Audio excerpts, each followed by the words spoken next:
Welcome back to the newest episode of the Staying Muddy podcast. Today we have the pleasure of interviewing Mr. Arnold Morales. He is a first-generation engineering graduate. He was actually founded the Ivy Tech Engineering Society at Ivy Tech in Indiana, and actually pursued aerospace throughout his entire college career, and is now a systems engineer at Boeing. He's also the host of the Non-Traditional College Success podcast. Thank you for being here, Arnold. Appreciate it. Thank you for having me. I love that introduction. Starting to feel fancy with that. Yep, Yeah, you have a great voice, Juan. I have to say, man, you want to be on my podcast? Like, you have a great voice. I love it. Thank you. Appreciate it. And I'll take compliments any day. So to kind of start off, tell us a little bit about who you are. Like, can you summarize your career in like 2 minutes? I know you've done like this plus this, right? So yeah, if you can tell us a little bit about your career and how you ended up where you are now. Definitely. So I guess I'll go before that a little bit. Was born in Miami, Florida. After living in Miami, moved to Indiana, did my elementary school in Indiana. And then, interesting, I went to Honduras. So I did middle school and high school in Honduras, Central America, which is kind of the reverse of what people usually do. But that was me. And then after high school, I came back to the U.S. I was working at a warehouse. I hated my job. I hated working at a warehouse and just like nonstop for minimum wage. It sucked. So I said, what can I do that my managers are doing? Like, how can I be better? And there's like, oh, they have like community college degrees. And I was like, okay, I'm gonna do that. And at that time, my girlfriend, now my wife, she was also in college. So I was like, you know what? I need to go do what everyone else is doing, because obviously working at this warehouse is not ideal. So I went to Ivy Tech Community College. I started with being a first generation college student, so I had no idea what I was doing. I was low income, so I had no way to pay for school. And I was a minority in Indiana. Like, I don't know what you know about Indiana, but it's very white Republican state. And exactly. So I was this Latino, first generation, low income, going to school, engineering. I started engineering school without knowing what an engineer was. I had no idea what an engineer was, but I said, hey, I like math and science. I took an aptitude test. The aptitude test, engineering and STEM would be a good fit. The guy told me, hey, what type of things do you like? I like cars. I like ATVs. I used to race ATVs, and my brother had modified cars. So I'm like, that's what I like. And he's like, okay, you should look into mechanical engineering. I said, let's do that. And then I went home. I went on Google and YouTube. What is a mechanical engineer? I spent the whole night looking at what a mechanical engineer was. And then I started IB Tech. I started my first semester. It was fun. I got good grades my first semester. And after that, I got a scholarship. So I was like, okay, I get good grades, I get scholarships, and it's free money. Perfect. So I started doing that. I started the first engineering society, and then like that just took off. Got invited to NASA, got invited to sit behind President Obama, got invited to have conversations with Mike Pence, the current vice president. He was the governor of Indiana at that time. And then got a full ride scholarship to IUPUI, which is the Purdue University Indianapolis campus. Did my bachelor's in mechanical engineering, then did my master's in mechanical engineering from Purdue University. And while I was doing that, I interned at Aerodyne Engineering, which is a smaller aerospace company. After that, I interned at Northrop Grumman. After Northrop, I interned at Praxair, which is a coding, and I was working there part-time while I was doing my master's. And then I ended up working at Boeing. And with that whole line, I also received offers from Rolls-Royce jet engines. I received offers from Cummins diesel engines, from Allison Transmission, from all these other companies too that were just great companies, but ended up picking one of them. So that's kind of Arnold in a nutshell. And then at Boeing, I've been a systems engineer. I started in a rotation program. So moving around every 6 months to a year to kind of get a different experience. I did risk management. I did integration work. I did customer engineering, which was really cool. And pretty much just worked on 777X airplane, which is the next generation 777 airplane that has folding wingtips. I've worked on 737 MAX analysis. I've worked on all these like really cool planes, and at Northrop, all these really cool things too. So that's my whole career in a nutshell.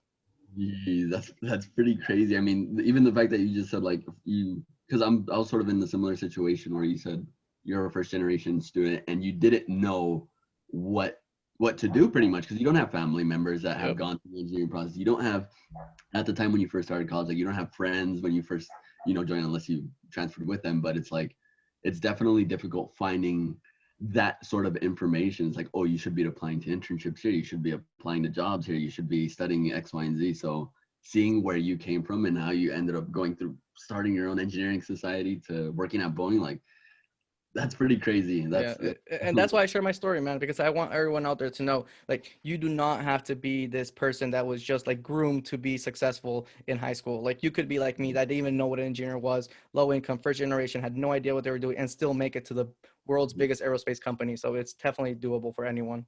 Yeah, that's awesome. And sort of to step back a little bit into your community college days, what were like some of the, I know we talked about this before the podcast, but it's like, what are some of the competitions they actually participated within that sort of engineering society?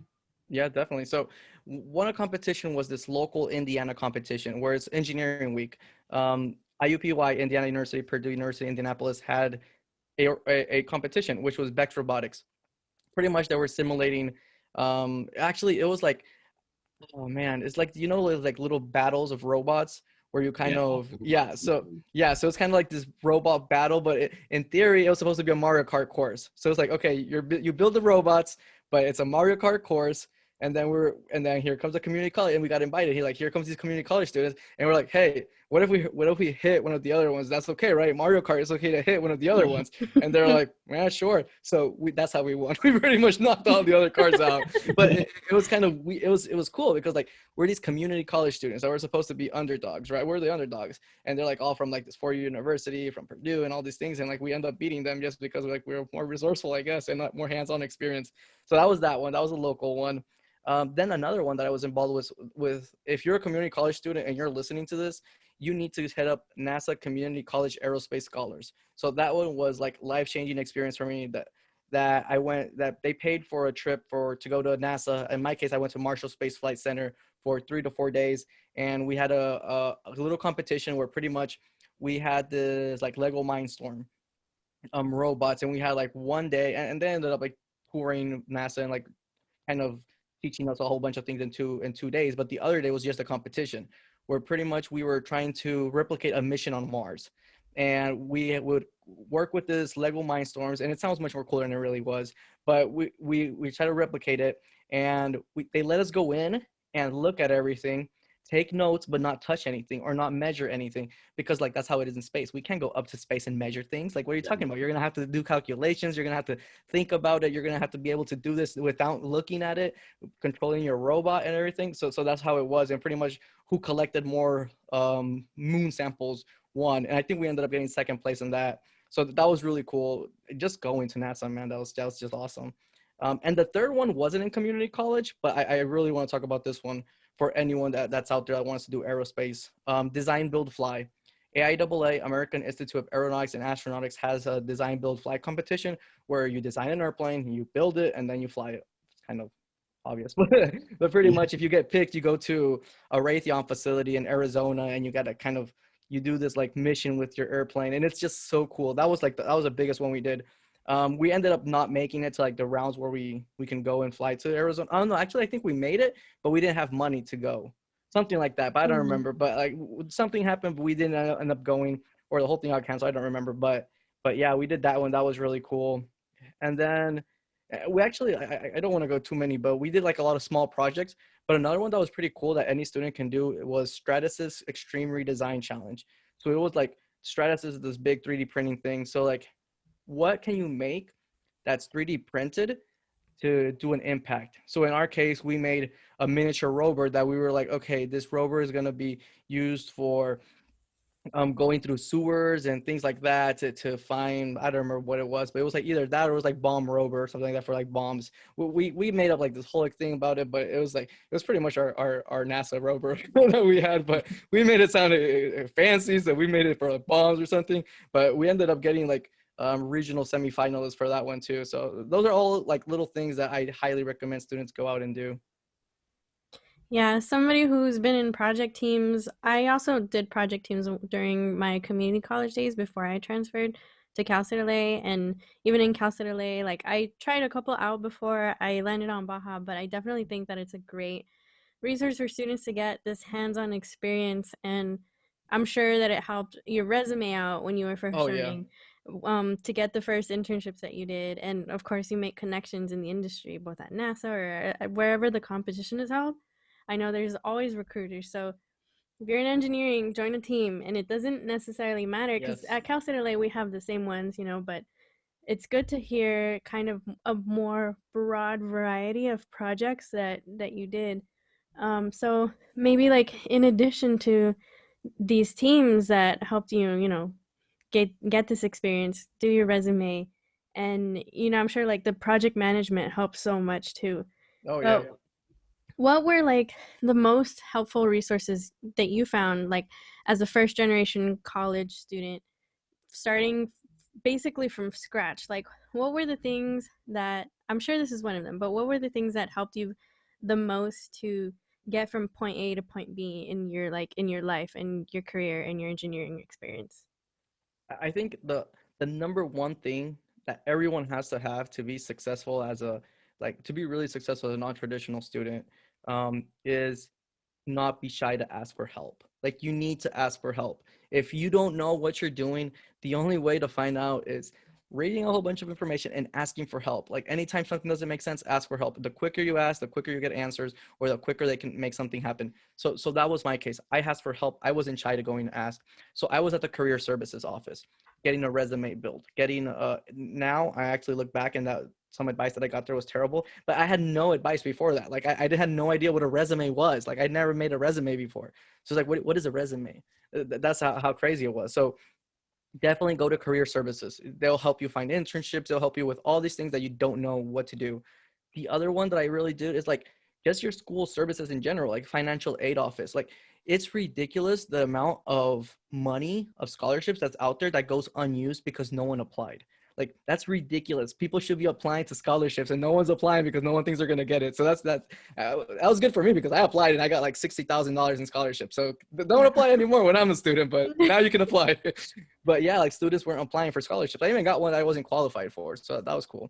Oh, wow. Just because I applied at this general application, and then they're like, hey, you know what? No one applied for this scholarship. So here you go, have it. I was like, okay, cool. I was like, $500, but still $500 is $500.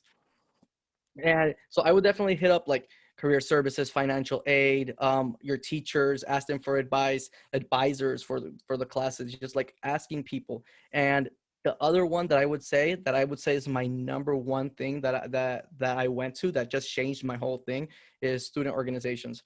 Like, getting involved in student orgs, because one, you're meeting other students that are doing the same exact thing that you're doing. They'll help you with homework, or like not just homework, but they might have been in that class the year before and they're like, hey, you know what? I have all my tests. You want them? Here you go. You can have all my tests from last semester and you can just study those tests. And usually tests are pretty similar.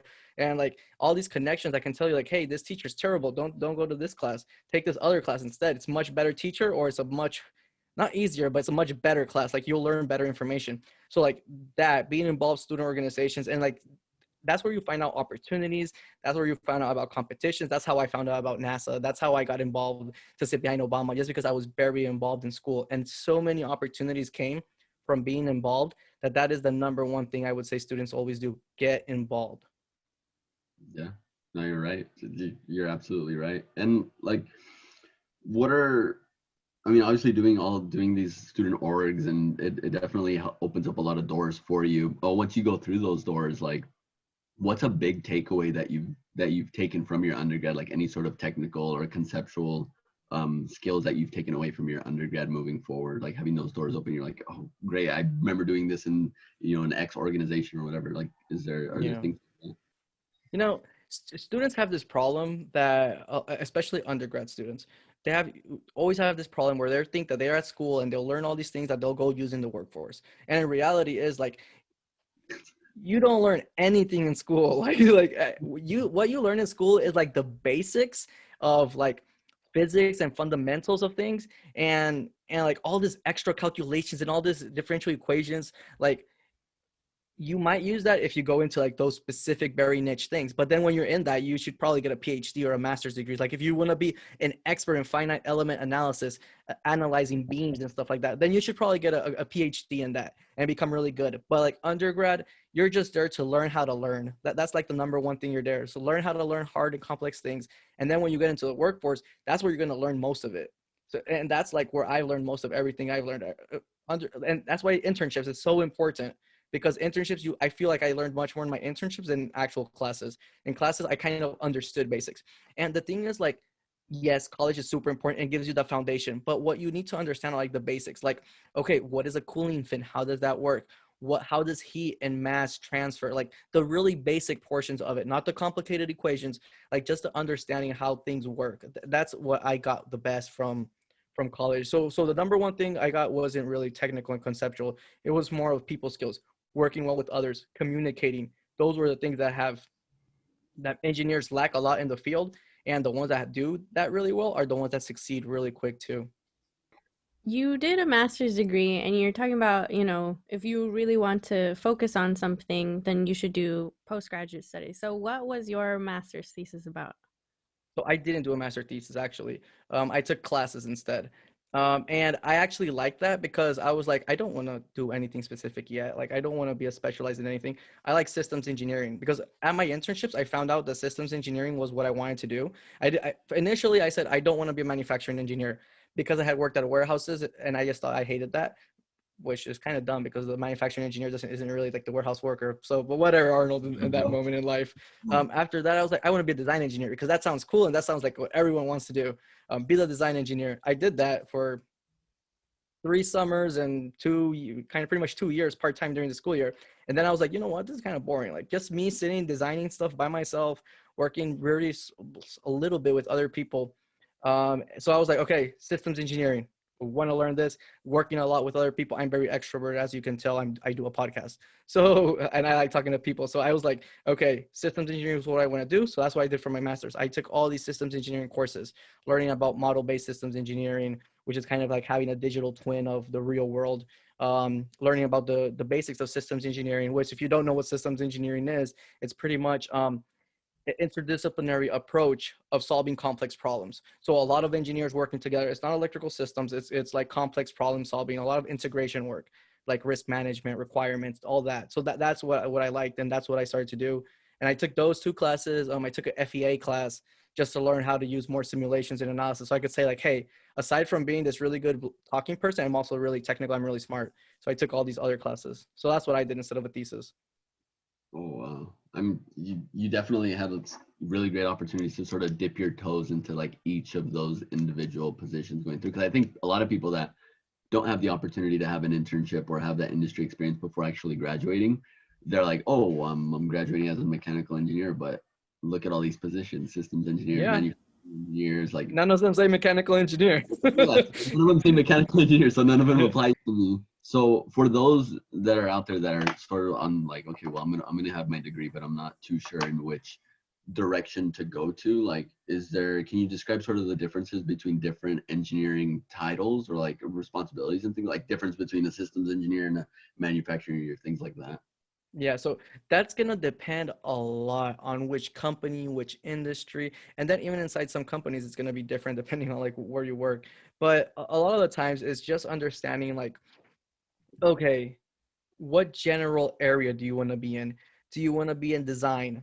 That's kind of like one big area, design. So you want to be designing mechanical parts, electrical parts, just design.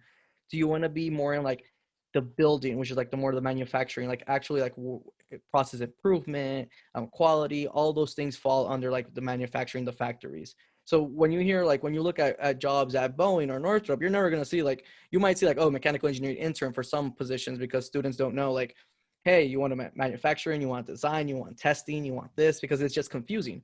And I actually might start doing that on my podcast. I'll have like each discipline explain things like that. But so manufacturing, pretty much factory work, process improvement, quality, all those things.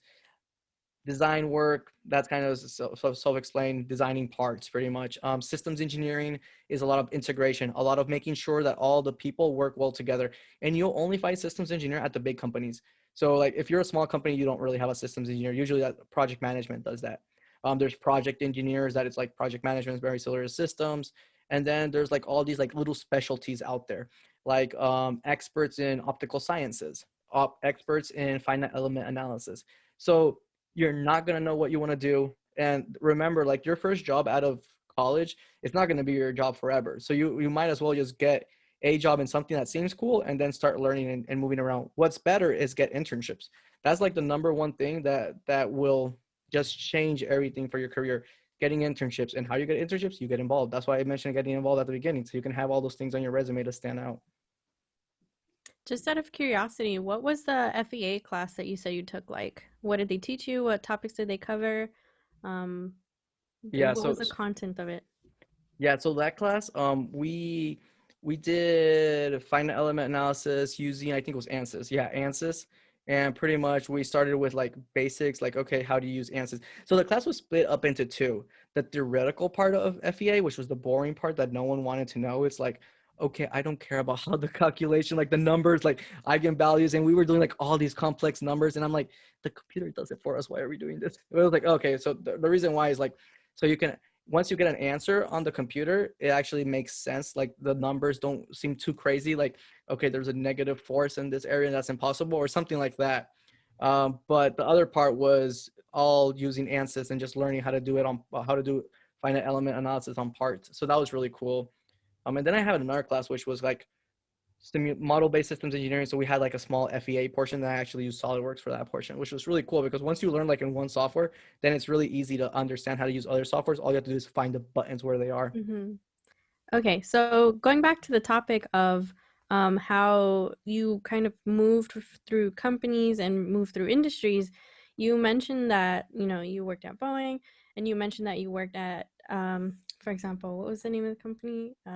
Worked at Aerodyne, Praxair, Boeing. Praxair, right? So Praxair, I'm assuming Praxair is not like a defense company, right? So they are not a defense company, but they focus on coating parts, so painting parts, I guess, if you don't know what coating is, adding a metallic coat around parts, and they focus on coating aerospace parts. And that's why I went there, because it was like, okay, it's aerospace related, because I wanted to do aerospace. So I knew I wanted to do that. So I focused on aerospace related things to have that experience in industry. So all my experience was around aerospace. They were all doing different things like design, testing.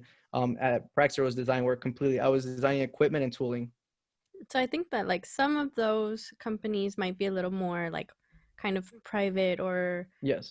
like contract based, and then there's some that are more Department of Defense related. So Yes. what has been kind of like the biggest difference between the defense industry, the Department of Defense companies, and the ones that are a little bit more like for profit kind of businesses? Yeah, that's a good question. I actually posted on LinkedIn about this recently, about like commercial aerospace versus defense aerospace versus space itself, aerospace.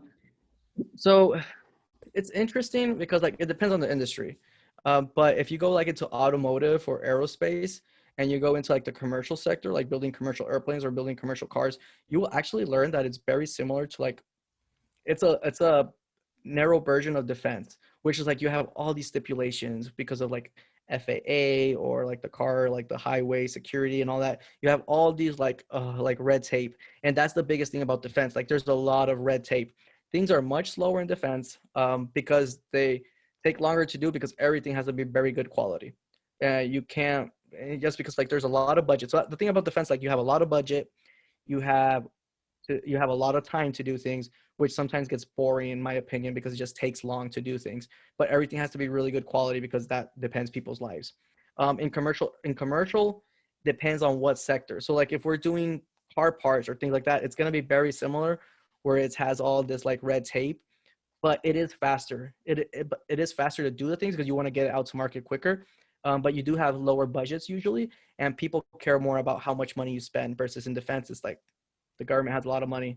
Commercial, you want to make a profit, so you care less about how expensive this is, I guess, or you care more about how expensive things are to make it cheaper. So that's kind of how I would compare non-defense and defense. And it really depends on like, because this answer can't be so generic. Like it really depends on what you're working, because if you're working on a company that makes door hinges, yeah, no one's going to care if a door hinge doesn't work completely.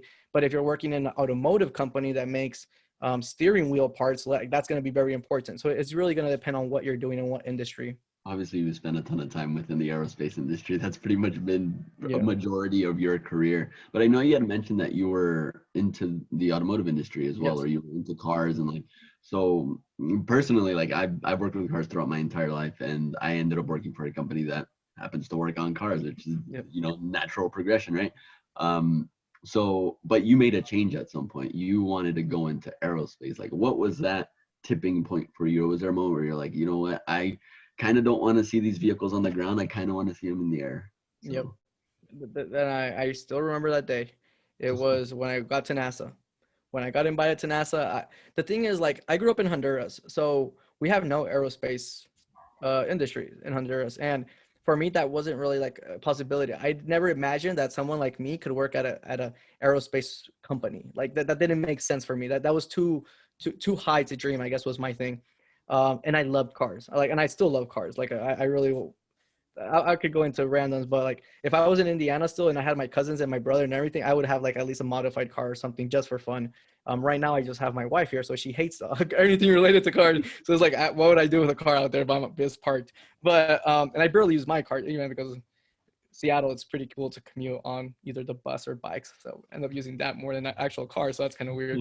But I really wanted to go into the car. So like my thing was I want to do like modified cars. And I still do. I still in the future I want to open up a shop or something in the future to do that for fun once things get better. But it was like I love cars, and then I went to NASA. And I remember going and them talking about like these rockets, seeing these things that would like fly into space and go to space and just I was just like mind blown. Like I would see, because they took us around the NASA facilities, and like the level of technology that they were doing.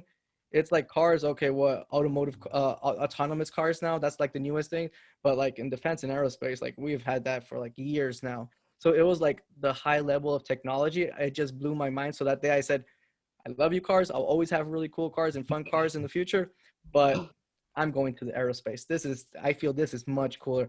Sorry for everyone out there hearing this, because you're all in the car club thing. But like, that's the thing. Like, that's what was passionate for me. If what is passionate for you is cars, then that's where you should be at. That's what I would say. And sometimes you might go back and forth, and you'll see that a lot of things you can be using everywhere. But that's when my mind changed from cars to aerospace.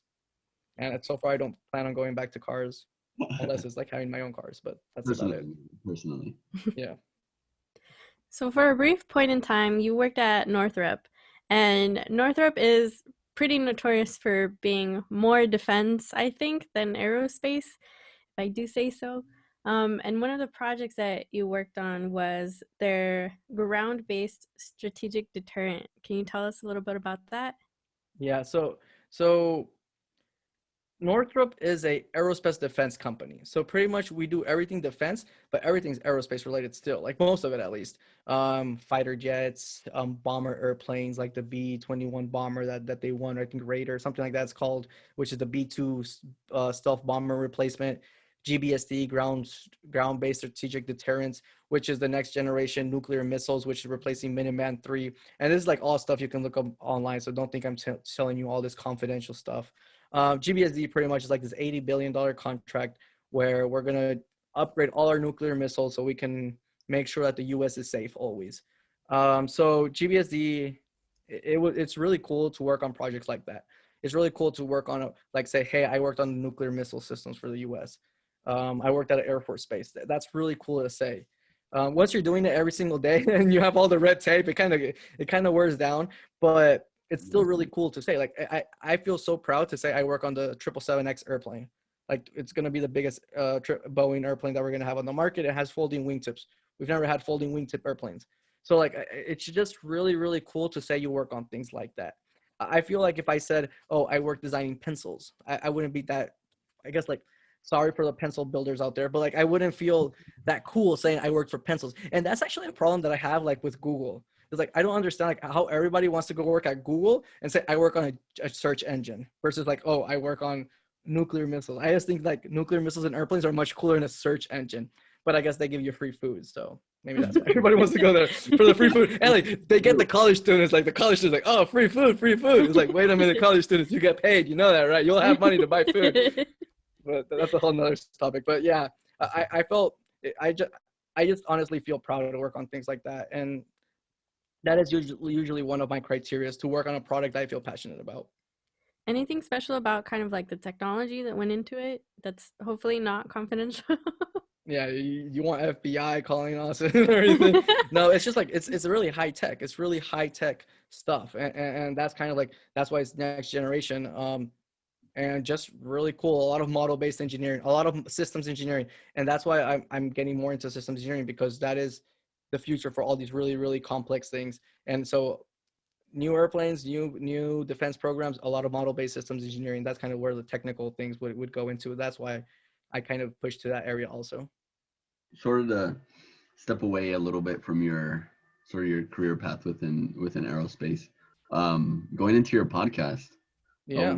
why did you start the non-traditional podcast? I mean, I would think, um, like you had mentioned, you started as a first generation like college student, right? And I'm sure it was very helpful for you to have people there that are willing to help you throughout your college career. Like, I'm sure that might be one of the reasons why you wanted to do this podcast. That's exactly right. So that's one of the big reasons also. So when I was at Ivy Tech, I used to do a lot of presentations. I used to present for any times like I was the face of Ivy Tech engineering and Hispanics. Like I was anything engineering related, they would say, hey, call Arnold. He'll be a great panelist. He'll be a great speaker for this. Or anything related to Hispanics. Hey, call Arnold. We want Arnold to go talk to all the Hispanics too. So anything related to Hispanics or engineering, they would ask me to go talk. And I loved it. I loved talking to students. I loved motivating other people. And then I started to do it more and more and more. I got involved with the nonprofits in Indiana. I'm doing presentations all the time. The problem with presenting in person is you meet. So I presented sometimes like in front of thousands of people, like 1,000 students. So And cool. yeah, it's really cool. It sucks the first time because you're like super nervous, but Yeah. it's really cool once you get into the habit of it. And these students thought I was great. They thought the advice was great. They loved it. But after that, like I never saw these students again. And because I wasn't smart enough to have an Instagram or a Facebook at that time or something they could follow so they could keep on getting advice for the future. So when I did have something come up, I could share it with them. So then I started a blog one day, and my blog, I was like, I talk to thousands of students, but no one follows me on my personal Facebook because that's only my family. And it's like, how am I going to tell all these students I have a blog? So I couldn't. So then like it just didn't blow up. It just stayed stagnant for a while. And I hate writing. So I was like, I don't hate writing, but writing is definitely not my favorite thing in the world. So I was like, you know what, this isn't a good fit for me. So I moved to Seattle and I didn't have that connection anymore. I didn't have all those people saying, hey, Arnold, do you want to come present? So I didn't have that giving back to the community feel. And then COVID hit. So even because I was starting to get involved in Seattle, I was starting to meet a lot of nonprofits. I was starting to do pretty much what I did in Indiana, is just network the hell out of the city, meet every single influential Latino engineer out there, and just get everybody start knowing who Arnold Morales is and start presenting. But then COVID hit. You can't meet with people in person. So I was like, oh man, what do I do now? And I don't have a following, so I can't really do anything. And so that was kind of, I was having an existential crisis because I wasn't helping people. And I started to do like these fundraisers. I did a fundraiser for Honduras, and we actually raised, the first time we raised $2,500. And we did a second fundraiser for the hurricane, and we ended up raising like $4,000 for that one. So that was just awesome. Seeing that like I could raise money for a cause. And for my daughter, we raised $1,000 for her hospital also. So that was pretty cool too, for her birthday. My goal was 200. We ended up raising 1,000. So that was cool. So then I was like, okay, what can I do? And, actually for that fundraiser, I did a video and I did a voiceover at the video. And someone told me like, hey Arnold, you have a pretty good voice. It kind of like one, like, well, I told you like, hey, you have a pretty good voice. And I was like, thank you. And then someone asked me for my story. I told them about my story, and they're like, Arnold, that is such a motivational story. You should share that with more students.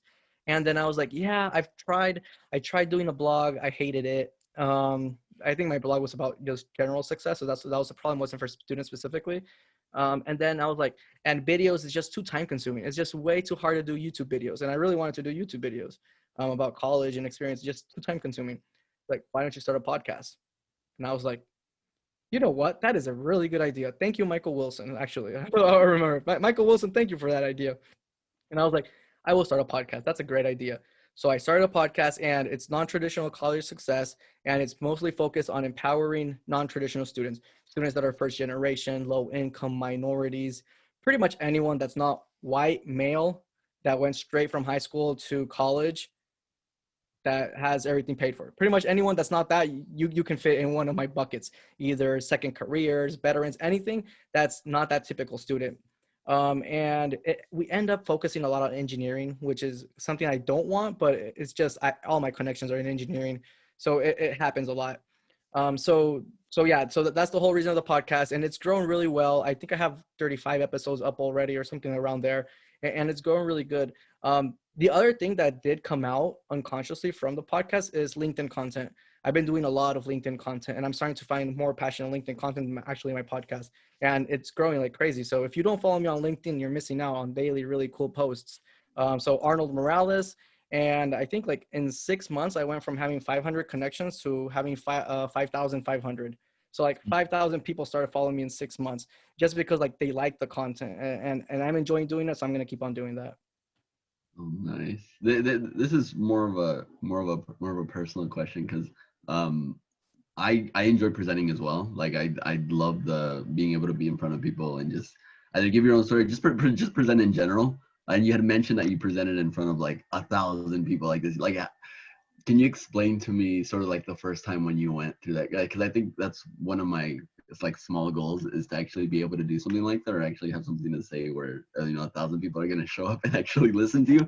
But can you tell me a little bit about the experience when you first like, that first initial experience of like, man, I'm going to start presenting and doing something large like that? So that's not a small goal. That's definitely not going to be a small goal. I would definitely modest. I would definitely start anywhere that anyone wants to speak. Kind of like right now, you guys wanted to hear my story on your podcast. I was like, sure. Anywhere that anyone wants you to speak, go and speak, and then you'll start building a reputation. And the other thing, Juan, right now, LinkedIn, man, TikTok, those are the two biggest platforms that you can just like grow. So start making content, either related to what you're doing at school, what you're doing out there, and then people will start seeing you more and more, and they'll say, hey, you want to, because I think Jocelyn put me in contact with you guys through my LinkedIn content. So people will start seeing your content either on LinkedIn, and I say LinkedIn and TikTok, those are the easiest ones to grow right now.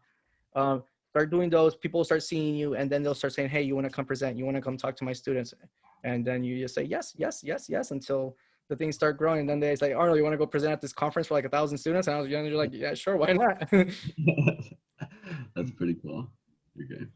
So after having presented to so many students, thousands, probably in the several thousands now, what are some of the success stories that you had that resulted from either the podcast or from a lecture series that you did, or?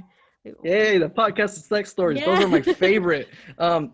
I started the podcast and never ever thought that it was going to like actually make people sick. Well, the thing is, like, I knew the advice that I'm giving is great advice, and it's changing people, but I never thought I was gonna see like the results of it so quick, or like see people actually doing it. And you can see all like the top ones that I have on my LinkedIn recommendations. So I'll go through a couple really quick. So I have one student that got an internship at Boeing. I have another student that got a full-time job at Boeing. I have one student that got a Northrop Grumman internship. And then I had one full-time employee, like an early career professional, that got furloughed during COVID and ended up working at Intel now. And then I got this other guy, Bolivar, I'm starting to pull out episodes with all these people, like them giving 15-minute episodes about what they did that they think that helped them get their internship or full-time job right now during the pandemic, during this virtual environment. And then my last student that has just killed it, he received 9 offers at the conferences. Wow. He got offers from Northrop Grumman, Boeing, Raytheon, GE, Cummins. He had like 9 freaking offers. That's just crazy. And he said, Arnold, I saw your post about the best way that you saw as a student to get offers was through conferences, and that you got 6 offers. And I said, I'm going to do what Arnold did. And I ended up getting 9. And I'm like, man, I love it. I really love it. So those are some of the success stories. And you can see a lot of these like on my LinkedIn recommendations, and they talk about how my content has helped them get into those jobs. And that's the best feeling in the world, to know that actually you're changing changing not the world, but you're changing a population, or just changing one person's life is incredible. Yeah, no, definitely. And I mean, even when you're interviewing for these companies, is there like a specific thing that you think these companies are generally looking for? Like, obviously, if you're interviewing for a manufacturing engineering position, they want to know that you've worked with tooling and things like that. So, but in as a general scope, like, what do you think these companies are actually really looking for?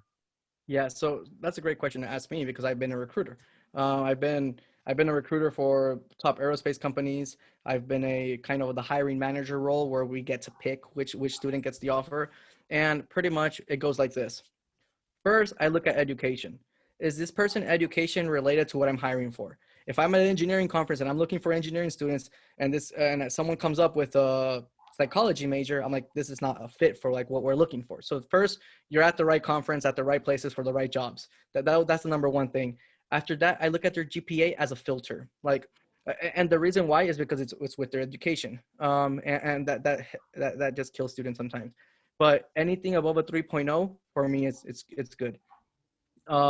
And there is some companies that have like stringent 3.0 or up. So anything for me 3.0 up is good. If it's lower than that, I ask them. I'm like, hey, why is your GPA lower than 3.0? And I get really good answers. I get answers like, well, I've been working full time during my whole school year, so it's kind of hard to do both at the same time. And I was like, you know what? I get it. I've been there. I've done that. I still kept a really high GPA, but still, it's like it's irrelevant. Like it totally makes sense why you have a lower GPA than the other students. Or they talk about some type of personal thing going on that has going on, which I'm like, I understand that, and I totally just stop looking at that. So that's not important, but that's a filter for us. And for me specifically, after that is your experience. I don't care about anything else. I care about your experience. What have you done so that you can go repeat? Number one thing I want to see is internships. If you have internships, you are killing it. Number two, if you don't have internships, that's okay. So what I'm telling you, I'm describing the perfect candidate. Okay. So if you don't have internships or you don't have that 3.0, don't think, oh, Arnold said I'm never going to get a job. No, I'm describing the perfect candidate that if I see your resume, I will automatically give you an interview pretty much when I can. So yeah, so I look at experience, internships. That's the number one thing you want to have on there. If you don't have internships, competitions where you were in groups, where you worked in groups. That's the second thing I really like. Oh, actually, no, I'm joking. Or I'm lying. The second thing is research, that you've done research at your school. So number one, internships. Second, research. The third one is competitions. And the fourth one, I would say, is projects, just projects in general, like school projects. And so, yeah, so I look at that experience. After that, I look for, the thing is, like, you have to realize that I recruited for like the top aerospace companies. So the lines are 200 students sometimes. And when you have a 200 student line, I can't pick a student that doesn't have like all the qualifications because there's so many that do already in this line. So if don't think that you won't be able to get into another company or anything if you don't have all these things. But if you do, that's even better. So I would try to do all this. The other thing is leadership roles, either at those organizations, like either at those internships or competitions or research. But if not, in student organizations. I started the first engineering society at Ivy Tech. I was the vice president of AIAA. I was the vice president of SHEP. So I had all these leadership skills in my resume. So have leadership skills.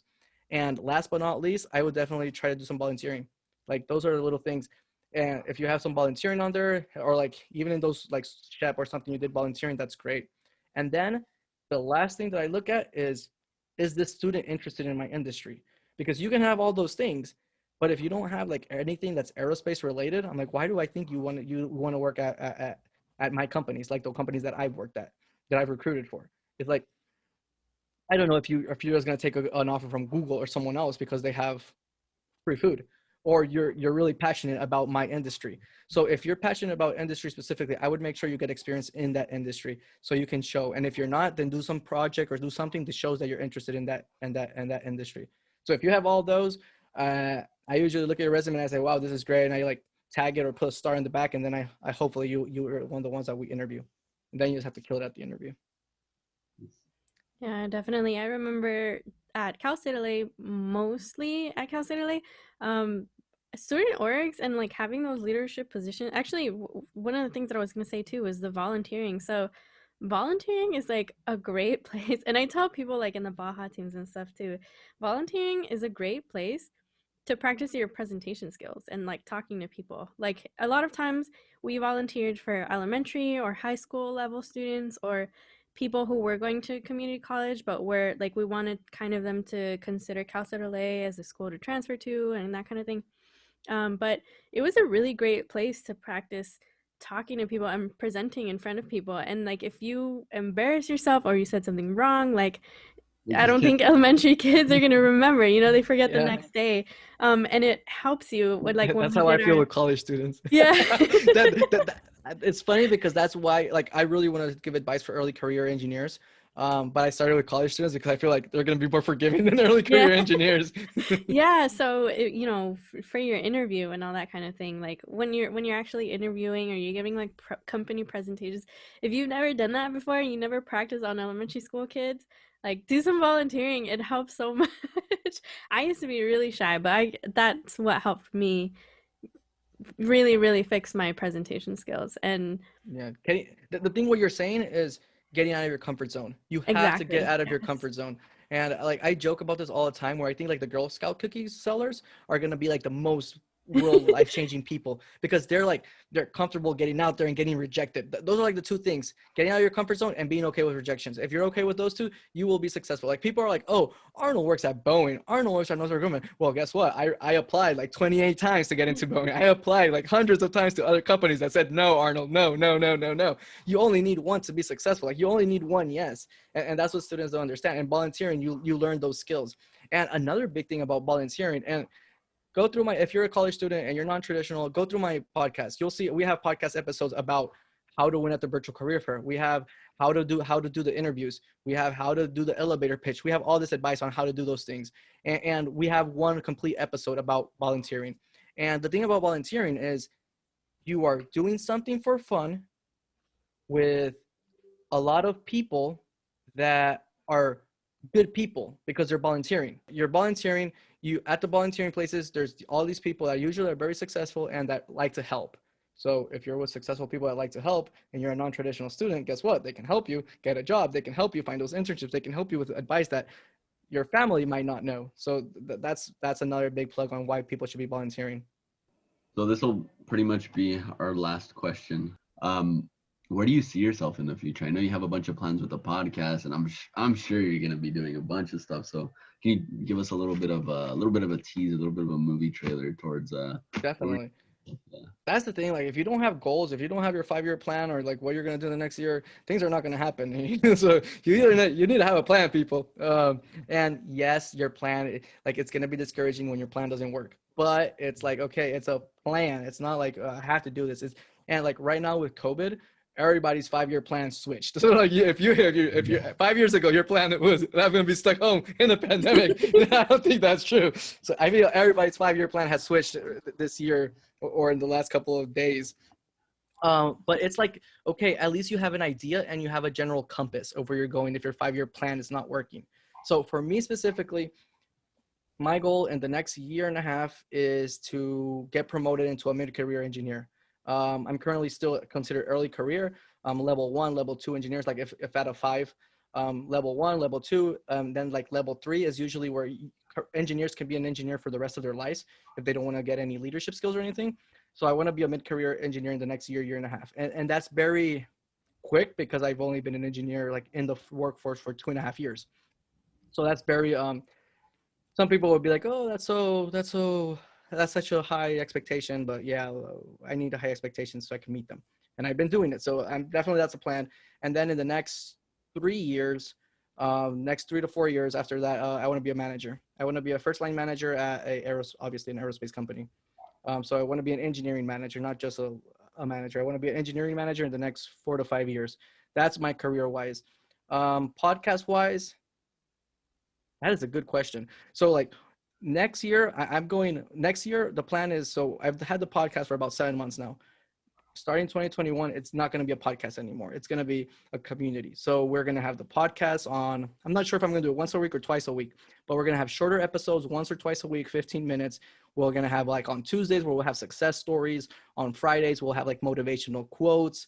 On Mondays, we'll have like resources where people can go see. So I want to build it more than just a podcast. I wanted to build it kind of like a website, or like I'm doing it on LinkedIn right now and Instagram and Facebook. So on all 3 of those, I'm pretty much promoting other resources, other people that are doing great stuff for free, other success stories to motivate those non-traditional students to see like, hey, you can make it. If you look at my podcast right now, we have people that started raising pigs in Mexico and they work at NASA now with a PhD. We have people that were immigrants from Korea that are now managers at Google. We have people that are like just doing all these great things that come from all these non-traditional, non-target backgrounds. And we're going to start putting those stories like on like an actual post. We're going to start doing that. I'm going to start doing like my monthly live like Q&As. So I've done 2 already. In the last 2 months, I did one for Hispanic students for the SHEP conference, Society of Professional Hispanic Engineers. And this last one I did was for international students. The next one I'm going to do is going to be for DACA,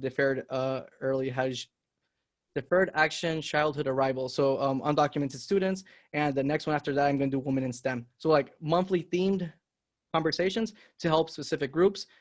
I'm thinking about Zoom meetings, still not sure. And then like on my personal, that's the whole podcast side. And I'm starting to look for volunteers. I don't make any money off the podcast.